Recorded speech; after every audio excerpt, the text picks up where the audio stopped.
एक नगर में दो भाई राजू और दीपू नगर के एक गैराज में मैकेनिक का काम करते थे।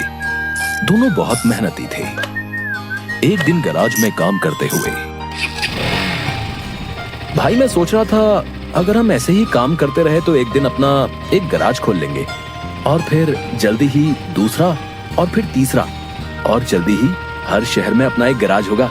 ये कहने के बाद दोनों राजू और दीपू अपना काम बंद करके मुस्कुराते हुए ऊपर की ओर देखते हुए अपने ख्यालों में खो जाते हैं। सपने में राजू और दीपू अपने नए गैराज के उद्घाटन की रिबन काट रहे हैं।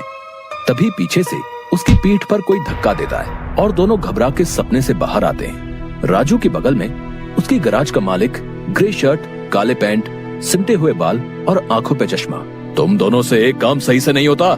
कल एक गाड़ी तुम लोगों ने बना के दी थी, ग्राहक का फोन आया था, उनकी गाड़ी से धुआं निकल रहा है और रास्ते में बंद हो गई है। ये 1 महीने में तुम्हारी 8वीं शिकायत है। मैं तुम दोनों को अभी काम से निकालता हूँ। निकल जाओ मेरे गैराज से। मालिक, पर यह भी तो हो सकता है उसकी गाड़ी खराब हो। हमने तो ठीक से ही काम किया था। खराब गाड़ियों को ठीक करना ही हमारा काम है। निकल जाओ यहाँ से। और मालिक दोनों को धक्के मार के बाहर निकाल देता है। राजू और दीपू अपने छोटे से कमरे की बिस्तर पर हैं। सामने की दीवार पर विष्णु भगवान की तस्वीर टंगी है। दीपू राजू से, भाई हम हर जगह मन लगा के काम करते हैं, फिर भी हमें हर जगह से निकाल दिया जाता है। किसी को हमारी कद्र ही नहीं। हाँ भाई, यहाँ किसी को हमारी कद्र नहीं है। चल किसी दूसरी जगह जाते हैं, वहाँ शायद हमारी कीमत हो। भाई पर हम वहाँ करेंगे क्या? याद है माँ कहती थी कि भगवान का नाम लेने से सब मिल जाता है। हाँ चल सामान बांध, अब हम यही करेंगे।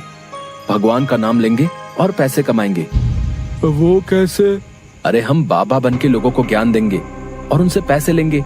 वो तो ठीक है, पर हम लोगों को क्या ज्ञान देंगे? अरे वही जो माँ हमें देती थी। तू ज्यादा सवाल मत कर, सामान बांध। हम राजा सूर्यदेव के चंपक नगर जा रहे हैं। चंपक नगर में राजू और दीपू गेरुए धोती और गेरुई शॉल में, कंधे तक बाल, गले में रुद्राक्ष की माला, पैरों में खड़ाऊ, कंधे पे लटकी मटमैली गठरी, कलाइयों में बंधी रुद्राक्ष की माला, एक बड़े बरगद के पेड़ के नीचे बने चबूतरे के सामने। ये राजा सूर्यदेव का चंपक नगर है। हम यहीं से शुरू करेंगे। दीपू सुन, आज से तेरा नाम दीपू नहीं दीपेश्वर है, समझा? और मैं एक सिद्ध योगी। मैं यहाँ बैठता हूँ और ध्यान करता हूँ। तू नगर में जाके ये खबर फैला कि एक सिद्ध योगी आए हैं जो हर समस्या का हल देते हैं। ठीक है, मैं जाता हूँ।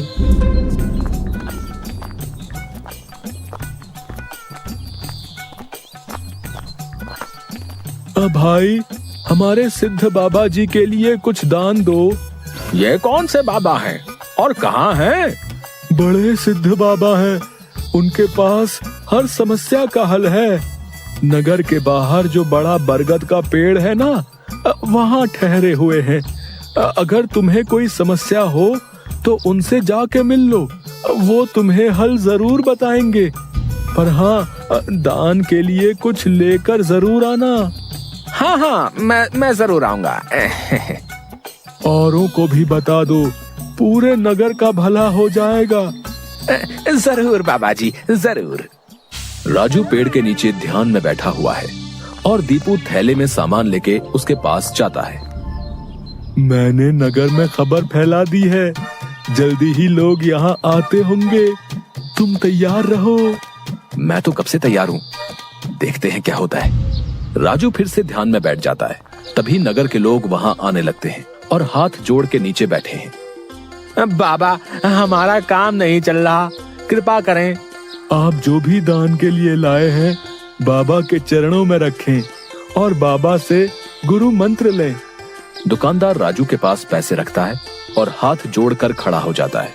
राजू इशारे से दुकानदार को अपने पास बुलाता है और उसके कान में कहता है, श्री राम। हर बिक्री के समय मन में ये नाम का जाप करो, बिक्री बढ़ जाएगी। याद रहे, अपना ये मंत्र किसी को नहीं बताना, अपनी पत्नी को भी नहीं। जैसी आपकी आज्ञा बाबा जी। महाराज, आप राजकुमारी के लिए एक योग्य वर तलाश रहे थे। हमारे गांव में एक सिद्ध योगी आए हैं जो तेजवान हैं और राजकुमारी के लिए एकदम श्रेष्ठ हैं। गुरुदेव, मुझे आपके चयन पर पूरा विश्वास है। अगर आपने चुना है तो वो राजकुमारी के लिए अवश्य ही उत्तम होगा। सोने जवाहरात और अनेक उपहार लाओ। हम अभी उन महान योगी के पास जाएंगे और उनसे राजकुमारी से विवाह करने का आग्रह करेंगे। हे तपस्वी, मैंने आपके बारे में जो सुना था, आप उतने ही तेजस्वी हैं। मेरा आग्रह स्वीकार करें। राजू ध्यान से आंख खोलकर राजा को देखते हुए, जी महाराज, कहिए क्या परेशानी है आपको? मेरी इच्छा है कि आप मेरी पुत्री से विवाह करें और ये उपहार स्वीकार करें। राजू काफी देर तक उपहार में लाए सोने चांदी और अनेक वस्त्र और उपहारों को देखता है, फिर राजा की ओर मुड़ता है। महाराज, मैं तो एक सन्यासी हूँ, मुझे इन सब से क्या लेना? मुझे क्षमा करें, मैं आपकी बात नहीं मान सकता। दीपू चौंकते हुए राजू को देखता है। मैंने जो सुना था, आप उससे भी महान हैं। मुझे क्षमा करें यदि मैंने आपका अनादर किया हो। आप जब तक यहाँ हैं, मैं कोशिश करूंगा आपको कोई दिक्कत ना हो। और राजा सूर्यदेव को प्रणाम करके वापस चले जाते हैं। अरे राजू, ये क्या कर दिया तुमने? इतना अच्छा मौका हाथ से जाने दिया। अरे राज करते हम लोग। राज, तुम्हें ये क्या हो गया है? मैं यही सोच रहा था, लेकिन फिर मैंने सोचा कि इतने दिनों से ईश्वर का नाम लेते लेते इतना तो समझ आ गया है कि ईश्वर के नाम अमृत में ऐसा क्या है जो मीरा सारा राजसी ठाट छोड़कर वैरागन बन गई। क्यों प्रहलाद ने अपने पिता की इतनी यातनाएं सही? मुझे भी राम नाम का धन मिल गया है जिसके आगे इस दुनिया का सारा धन फीका है। मुझे ये सब नहीं पता।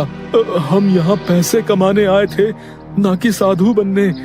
मैं चला, मैं अकेले ही सब संभाल लूंगा। तुम्हें जो ठीक लगे करो, पर अगर किसी मुसीबत में फंस जाओ, पूरी श्रद्धा से ईश्वर का नाम लेना, तुम्हारी मुसीबत दूर हो जाएगी। तुम्हारा दिमाग खराब हो गया है? इतनी आसानी से मुसीबत दूर होती तो सभी खुश होते। राजू बस उसे देखकर मुस्कुराता है और ध्यान में बैठ जाता है। दीपू अपनी पोटली उठा के गांव में चल देता है। क्यों भाई, कैसा चल रहा है? हाँ भाई, सब बढ़िया है और अब घर में सुख शांति भी है। ये भी बेवकूफ बन गया। राजू है तो चालाक। उसने ऐसी युक्ति की कि कोई उस पर सवाल नहीं उठा सकता। कुछ राशन दान करो। जरूर। दुकानदार राजू के थैले में चावल डालने जाता है। तभी दीपू, ये क्या दे रहे हो? इतनी मिठाइयाँ और मेवे तुम्हारी दुकान में है और तुम ये कच्चे चावल दे रहे हो। इनमें से कुछ दो। पर बाबा तो ये सब नहीं कहते। तुम्हें क्या करना है? जितना कह रहा हूँ वो करो। दीपू आगे जाता है और जोहरी की दुकान में दुकानदार से, और भाई जोहरी, कैसी चल रही है दुकानदारी? बाबा की कृपा से सब बढ़िया चल रहा है। कहिए क्या सेवा करूं? बाबा के लिए कुछ दान दो।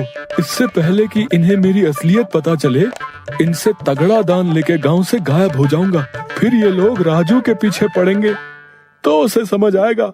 बाबा के लिए कुछ दान दो। जौहरी पैसे निकाल कर देने लगता है। अरे ये क्या भीख दे रहे हो? बाबा की कृपा से तुम्हारी दुकान चल रही है। इतने सारे जवाहरात हैं, इनमें से दो, कुछ कीमती सा। जितना दोगे उससे ज्यादा मिलेगा। ये बाबा को क्या हो गया है? कोई नहीं, बाबा को देने से मेरा क्या घटेगा। जौहरी एक सोने की हार दीपू को दे देता है। ये लीजिए बाबा। अच्छा धन बटोर लिया है मैंने। इससे काफी दिनों तक काम चल जाएगा। बड़ी भूख लग गई है, कुछ मिठाइयाँ खा लूं। दीपू एक पेड़ के नीचे बैठ के मिठाइयाँ खाने लगता है। तभी वहाँ 4 डाकू, चेहरे पे नकाब, काले कपड़े और हाथ में छुरी लेकर आ जाते हैं। जो कुछ भी है वो हमें दे दो, नहीं तो हम तुम्हें मार डालेंगे। दीपू डर से अपनी पोटली उन्हें दे देता है। तभी डाकुओं के सरदार का नकाब खुल जाता है। दीपू उसे देख लेता है। अब तुझे मरना होगा क्योंकि तूने मेरा चेहरा देख लिया है। हे भगवान, ये क्या हो रहा है? कैसे बचूं इनसे? भागने की कोशिश की तो ये लोग पकड़ लेंगे। क्या करूं? तभी उसे राजू की बात याद आती है। अगर किसी मुसीबत में फंस जाओ, पूरी श्रद्धा से ईश्वर का नाम लेना, तुम्हारी मुसीबत दूर हो जाएगी। दीपू आंखें बंद कर घुटने पर बैठकर, हे नारायण मेरी रक्षा करो, हे नारायण मेरी रक्षा करो। डाकू का सरदार दीपू को उठाकर, सुन, राजा के सिपाही हमारी ओर आ रहे हैं, इसलिए तुझे छोड़ रहे हैं। अगर तूने किसी को हमारे बारे में बताने की कोशिश की तो तुझे जिंदा नहीं छोड़ेंगे। ये ले अपनी पोटली। डाकू भाग जाते हैं। दीपू सामने से सिपाहियों को आते देख मन में, हे नारायण, मुझसे भूल हुई जो मैं राजू की बात को समझ नहीं पाया। मैं राजू के पास वापस जा रहा हूँ और उसके साथ रहकर आपके ध्यान में अपना जीवन बिताऊंगा। मुझे माफ कर दो राजू, मैं ईश्वर के नाम की महिमा को नहीं समझ पाया, पर अब मैं समझ गया हूँ और तुम्हारे साथ ईश्वर के नाम का धन कमाना चाहता हूँ। राजू दीपू को गले से लगाता है